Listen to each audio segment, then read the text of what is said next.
अच्छी मौत हो नहीं, उस मौत से तो या तो सिद्ध बन जाओगे, नहीं तो ऐसी पर्याय में जाओगे जहां अकाल मौत नहीं होगी।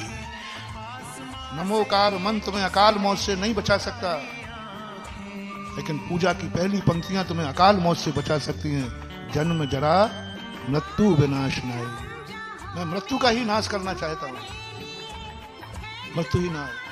उस समय आयु वर्ध होगा, अनपवर्त आयु का वर्ध होगा, अनपवर्त जन्म का।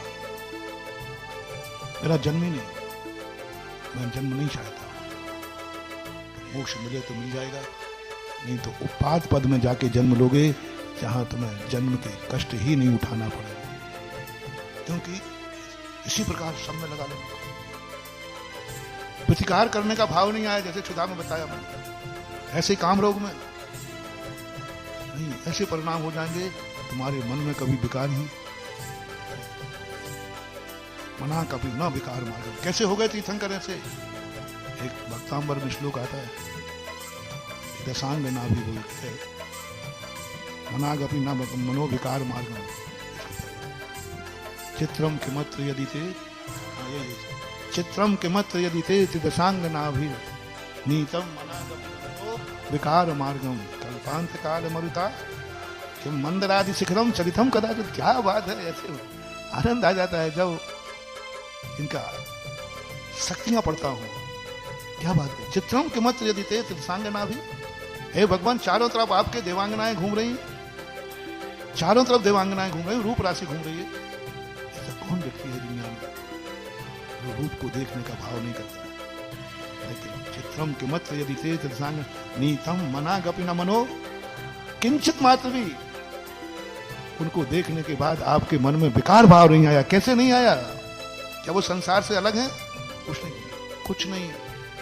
पूजा करते समय कभी भाव आया होगा, हे भगवान, काम रोग बस मुझे नहीं चाहिए, भोग सामग्री उन्हें नहीं चाहिए, रूप राशि, बस मेरी ऐसी दशा हो जाए कि मुझे कभी विकार भाव आवे नहीं। ऐसा कभी पूजा करते समय भाव आ गया होगा, लो कल्पांत काल। क्या मेरू पर्वत भी कभी हिला है? क्या मेरू पर्वत हिला है? अब ये तुम्हारी पूजा में भरा पड़ा है और तुम पूजा को क्रियाकांड मानते हो। जन्म जरा मृत्यु जला निर्वाम देश।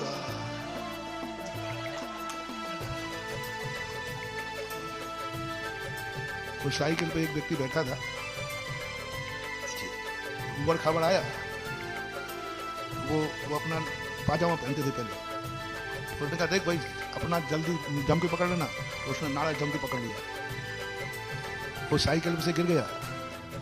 बोले तू कैसे गिर गया? नाड़ा, अरे नाड़ा तो मैंने जम के पकड़ा था। अरे नाड़ा पकड़ना था कि साइकिल? ऐसे ही तुम्हारे हाल हो जाते हैं। आठों द्रव्यों में आठों जो तुम्हारे मंत्र दिए गए हैं, गजब के सूत्र मान। ये मत समझो कि गृहस्थों को कुछ नहीं दिया, सारी शक्तियां मुनियों के पास ही होती है, मत समझो। बहुत अद्भुत शक्तियां हैं तुम्हारी एक एक पूजा अध्यात्म है, एक एक पूजा उपादान है। लोग पता नहीं, ये मूर्ख तथाकथित एकांतवादी कहते तो क्रियाकांड। मैं कहता हूं पूजा शुद्ध समय सार है, समय सार थ्योरी है और पूजा समय सार का प्रैक्टिकल है।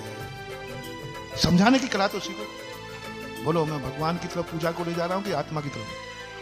कौन कह रहा है कि भगवान की पूजा कर रहे हैं? वो तो निमित्त है। वो तो ऐसे ही है कि हम देख दर्पण को रहे हैं, लेकिन दिख क्या रहा है?